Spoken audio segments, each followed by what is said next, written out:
Sa isang theme park na tinatawag na Medieval World sa Los Angeles, ang empleyadong si Jamal ay ipinadala upang linisin ang kanal pagkatapos makipagsagutan sa kanyang amo.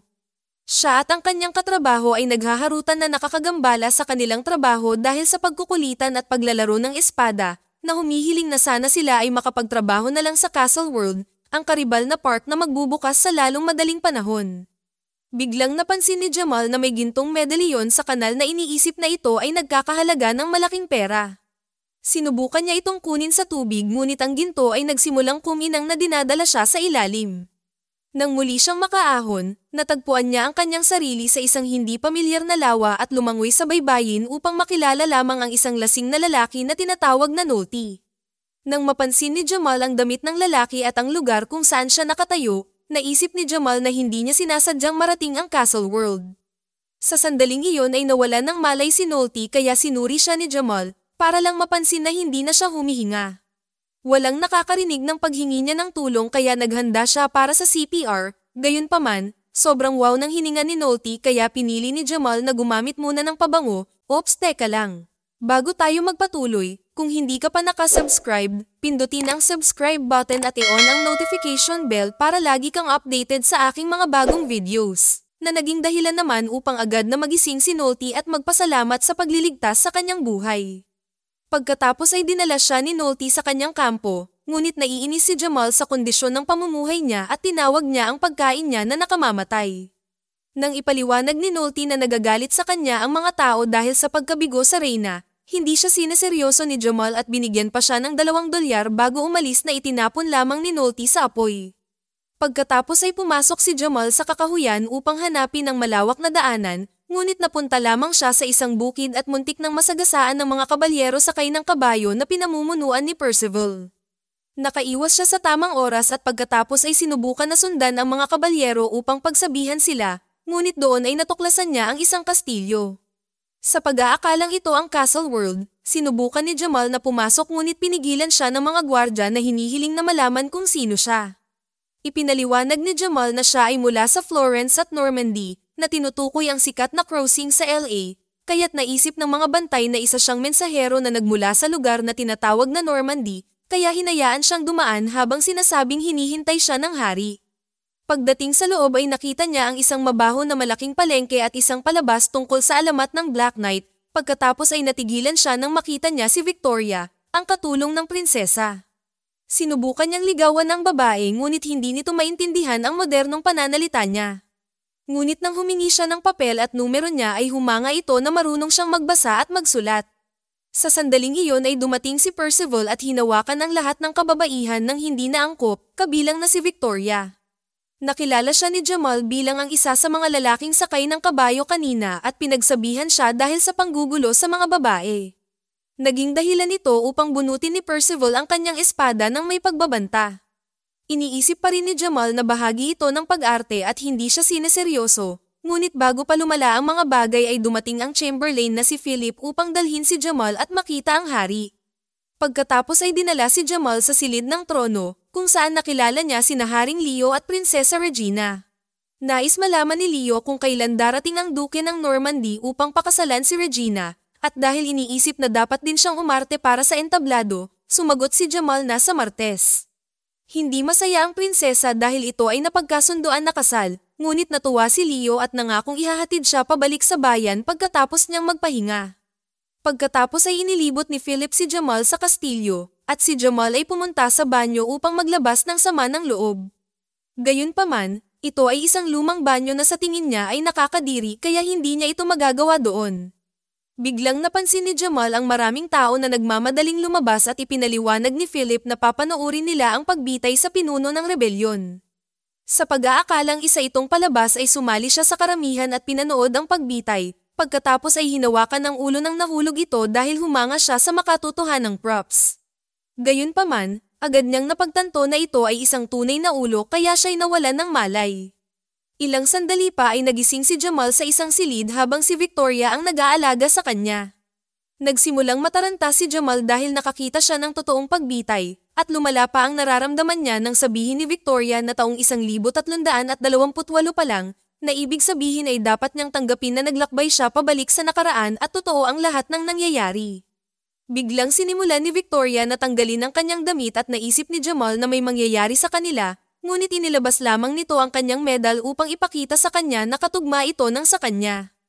Ang medal ay simbolo ng mga rebelde at gusto ni Victoria na tulungan siya ni Jamal na patayin si Leo dahil pinatay niya ang dating hari para agawin ang trono, at ang kaharian ay dapat na pag-aari ng naiwan na reyna. Ang lahat ng mga rebelding sumubok noon ay pinugutan ng ulo at ang kanilang mga ulo ay nasa labas upang makita ng mga susubok. Ang natatakot na si Jamal ay gusto nang umalis ngunit biglang dumating si Philip para sabihin sa kanya na handa na ang kanyang masasakyan. Sa baba ay nagulat siya na kabayo pala ang kanyang sasakyan at hindi isang kotse, at dahil hindi siya marunong sumakay ng kabayo ay sinabi niya sa lahat na siya ay isang mensahero ngunit isa din na tagapag-aliw upang pagtakpan ang kanyang mga galaw.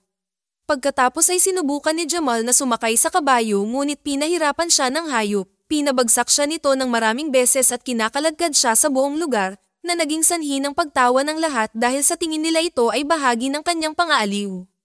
Inaanyayahan ni Leo si Jamal na sumakay sa kabayo niya ngunit hindi nagtatapos ang pakikibaka ni Jamal sa kabayo, dahilan upang isipin ni Leo na sobrang talentado niya sa kanyang trabaho, na sobra niyang iginagalang. Nang maglaon sa kastilyo, inaalagaan ni Victoria ang mga pinsala ni Jamal ngunit nagulat siya nang malaman na ginagamot siya gamit ang mga linta. Matapos alisin ang mga ito, sinabi niya kay Victoria na kailangan niyang bumalik sa lawa kung saan niya natagpuan si Nolte, na ikinagulat ni Victoria dahil si Nolte ay dapat napatay na. Naputol ni Philip ang kanilang pag-uusap nang sabihin kay Jamal na inimbitahan siya ng hari sa salo-salo ngayong gabi. Ayaw sanang sumama ni Jamal, ngunit ipinaalala ni Victoria sa kanya ang mga pinugot na ulo at mabilis siyang nagbago ng isip. Sa salo-salo ay nandidiri si Jamal sa paraan ng pagkain niya, ngunit kailangan niyang magpanggap na gusto niya ang lahat para maiwasan na mamatay. Pagkatapos ay pinakiusapan siya ni Leo na sumayaw dahil narinig niya na ang mga Norman ay mahusay na mananayaw. Sinusubukan ni Jamal ang ilang mga klasikal na galaw upang sundan ang makalumang musika, ngunit nagmukha siyang katawa-tawa kaya sa halip ay itinuro niya sa mga ito ang isang modernong tono na maaari niyang kantahin at sayawin. Sa una ay hindi akma, ngunit hindi nagtagal ay nakuha ito ng lahat at itinuro niya sa kanila ang mga galaw sa kantang Dance to the Music para magsaya silang lahat. Habang nasisiyahan ang lahat sa musika, binigyan ni Victoria ng tinapay ang dalawang katulong. Hindi nagtagal ay nasa dance floor na rin ang hari at habang hindi siya nakatingin, hinawakan ng prinsesa si Jamal at hinalikan. Nakita sila ni Percival at nagbanta na papatayin siya dahil sa paghalik sa prinsesa, kaya tumakbo si Jamal sa balcony habang hinahabol siya ni Percival.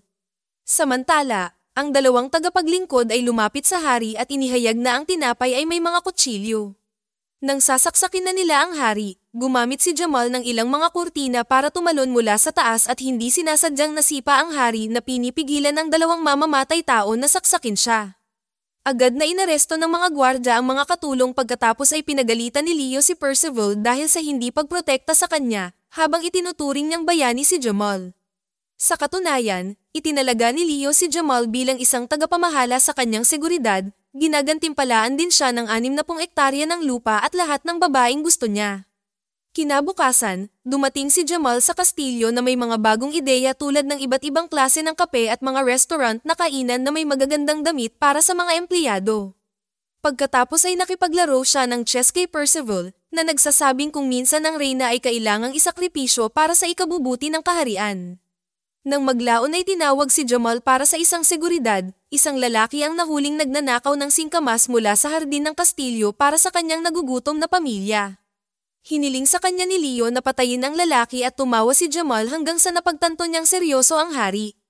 Upang mapanatili ang kanyang pagpapanggap, sinigawan ni Jamal ang magnanakaw at dinala siya upang patayin ngunit nang mawala sila sa paningin ng hari, binigyan niya ito ng isang bungkos ng mga barya at hinayaan siyang umalis.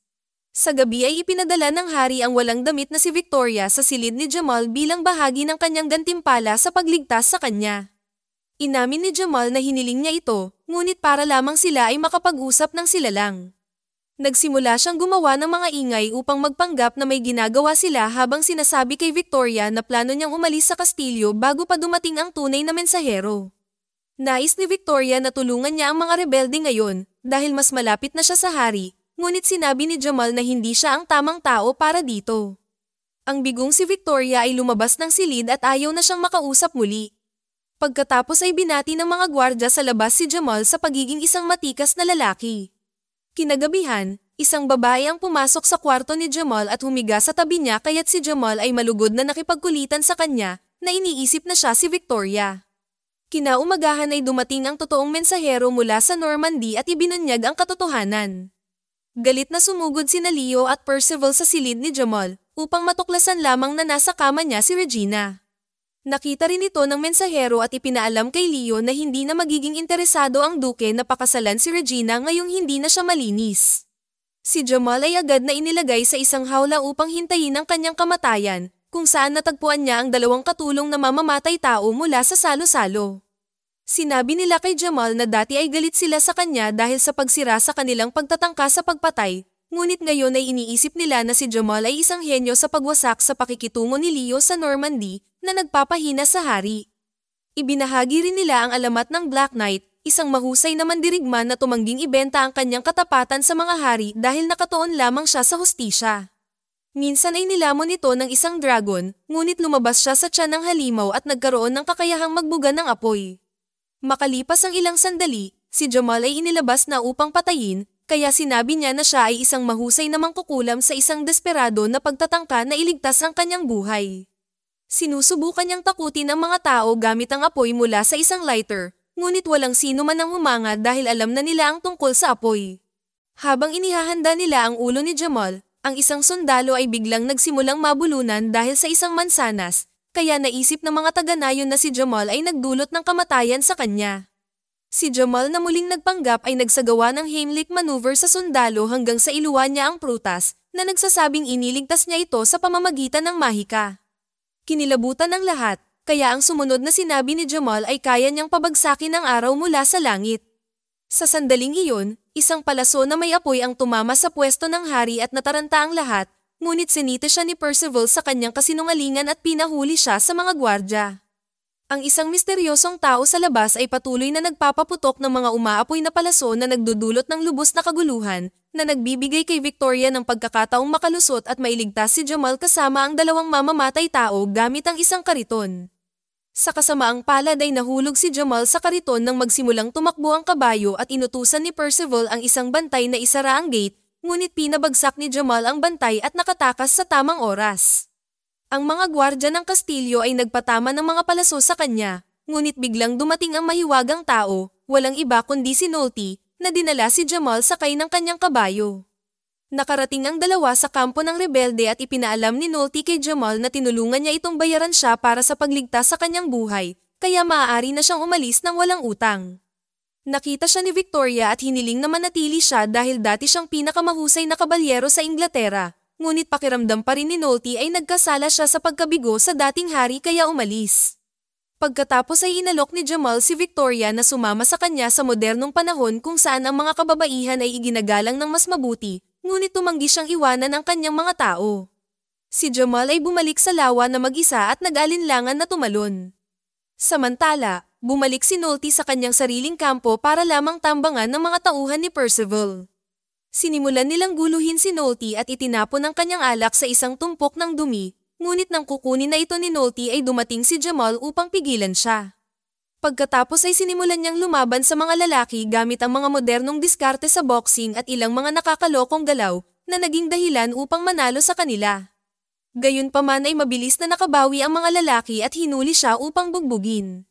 Nang makita ang isang kaibigan na nangangailangan, sa wakas ay lumaban si Nolte at agad na pinatumba ang mga lalaki saka itinulak ang mukha ng isa sa kanila sa dumi. Matapos turuan ni Jamal si Nolte na mag-high five, bumalik sila sa kampo ng mga rebelde at natuklasan lamang na winasak na ito ng mga tauhan ni Percival at dinala nila si Victoria. Hiniling ni Jamal sa mga rebelde na tulungan siyang iligtas ang prinsesa, ngunit si Nolte lamang ang nagboluntaryo dahil ang lahat ay nawalan na ng pag-asa sa layunin. Biglang nagsalita ang isang babae, ang reyna na natutuwa nang makitang buhay si Nolte at sinabing hindi niya siya sinisisi sa nangyari. Kinumbinsi ni Jamal ang reyna na magbigay inspirasyon sa mga rebelde, gayunpaman, malungkot na impormasyon lamang ang kaya niyang ibahagi kaya si Jamal ang nag-isip ng mga salita. Kumuha siya ng isang mga linya mula sa maraming sikat na modernong talumpati at nakumbinsi ang mga rebelde na oras na para lumaban sila at ibalik ang kanilang kaharian. Pagkatapos ay nangyari ang pagsasanay at tinuruan sila ni Jamal kung paano lumaban gamit ang mga diskarte mula sa sports tulad ng American football at pro wrestling, habang tinuturuan sila ni Nolte kung paano gumamit ng espada. Nang handa na ang mga rebelde, gumawa sila ng plano na salakayin ang kastilyo at dito ay iniregalo ni Jamal kay Nolte ang kanyang rubber shoes para sa mas madaling paggalaw. Bilang kapalit, binigyan ni Nolte si Jamal ng baluti ng kabalyero na inayos ni Jamal buong gabi. Kinabukasan ay sinalakay ng mga rebelde ang kastilyo, ngunit laking gulat nila nang makitang bukas ang mga tarangkahan at walang nakikitang bantay. Lumalabas na ito ay isang bitag, at sa lalong madaling panahon ay pinalibutan ni Percival kasama ng kanyang mga sundalo ang mga rebelde upang magsimula ng isang labanan. Sinakop ng kaguluhan ng kastilyo habang ang magkabilang panig ay naglalaban gamit ang mga espada at nagpapakawala ng kanilang mga palaso, na nagdulot ng hindi mabilang na pagkamatay para sa parehong mga koponan. Biglang tumakbo ang mga kabalyero ni Percival sa takot nang makita nilang dumating ang Black Knight na nagbubuga ng apoy mula sa kanyang helmet upang takutin ang kalaban. Gayunpaman, ang kabalyero ay agad na nahulog mula sa kanyang kabayo at lumalabas na si Jamal ang nakasuot ng customized na baluti. Agad na sinubukan ni Percival na patayin siya ngunit dumating si Nolte upang iligtas siya at naganap ang tunggalian sa pagitan ng dalawa. Habang ipinagpatuloy ni Percival at Nolte ang kanilang laban, tinulungan ni Jamal ang mga rebelde na makipaglaban sa mga sundalo gamit ang mga diskarteng natutunan nila sa pagsasanay. Ang kanilang pagtutulungan ng magkakasama ay walang pagkakamali at sa lalong madaling panahon ay pumabor sa kanila ang laban. Napansin ni Percival na ang kanyang mga tauhan ay natatalo na kaya umatras ito at umakyat sa tuktok ng mga pader ng kastilyo, kung saan nakita niya si Leon na humihingi ng tulong. Gayunpaman si Percival ay napagod na sa kanya dahilan para itapon siya sa kanal. Samantala, patuloy na pinapatumba ni Nolte at Jamal ang mga sundalo, at ginagamit pa ni Nolte ang mga nakakalokong pamamaraan na natutunan niya kay Jamal. Biglang bumaril ng palaso si Percival na tumama sa dibdib ni Nolte, dahilan upang bumagsak siya, at nang makaramdam ng pagkatalo ay ibinigay ni Nolte kay Jamal ang kanyang espada. Ang galit na si Jamal ay sumugod sa tuktok ng pader ng kastilyo, para lamang matuklasan na hawak na ngayon ni Percival si Victoria bilang hostage. Dahan-dahan na ibinaba ni Jamal ang kanyang espada ngunit tumanggi si Victoria na magpatalo siya kaya pinalaya niya ang sarili mula sa pagkakahawak ni Percival na nagtamo ng hiwa sa kanyang leeg sa proseso. Pagkatapos ay nilabanan ni Percival si Jamal at madali siyang dinisarmahan, ngunit hinarap siya ni Jamal na halos mahulog na sa baba. Sa kabutihang palad ay nabawi at nakuha niya ang kanyang espada, at sinimulan ang paglaban niya kay Percival gamit ang mga diskarte na nakuha niya mula sa baseball at golf. Nawalan ng malay si Percival at tumakbo si Jamal upang palayain si Victoria, ngunit ipinakita na nagpapanggap lang ito na nawalan ng malay at sinubukan na atakihin si Jamal mula sa likuran. Biglang tinamaan ng palaso si Percival at namatay, saka tumingin sa ibaba si Jamal upang matuklasan na si Nolte ay buhay pa at walang pinsala. Nanalo ang mga rebelde sa labanan at nagdiwang sa pangalan ng Reyna. Maya-maya, kinumbinsi ni Jamal si Victoria na sumama sa kanya sa LA at saka naghalikan. Hiniling ng Reyna na manatili si Jamal ngunit tinanggihan niya ang alok, kaya sa halip ay ginantimpalaan siya nito sa pamamagitan ng pagtawag sa kanya bilang Black Knight. Sa kalagitnaan ng seremonya, si Jamal ay nagsimulang makaramdam ng pagkahilo at bigla siyang nagising sa kanyang panahon. Napapaligiran siya ng mga paramedic na nagligtas sa kanya mula sa lawa, at ng kanyang katrabaho na nagsabi sa kanya na nasa ilalim siya ng tubig sa loob ng 10 minuto. Ngayon ay iniisip ni Jamal na panaginip lang ang lahat. Nais din na gamitin ng kanyang katrabaho ang aksidente upang magdemanda sa kumpanya para sa kaunting pera, ngunit walang nakikitang karangalan si Jamal dito. Sa halip ay inalok niya ang kanyang boss ng ilang mga ideya upang talunin ang kakompetisyon.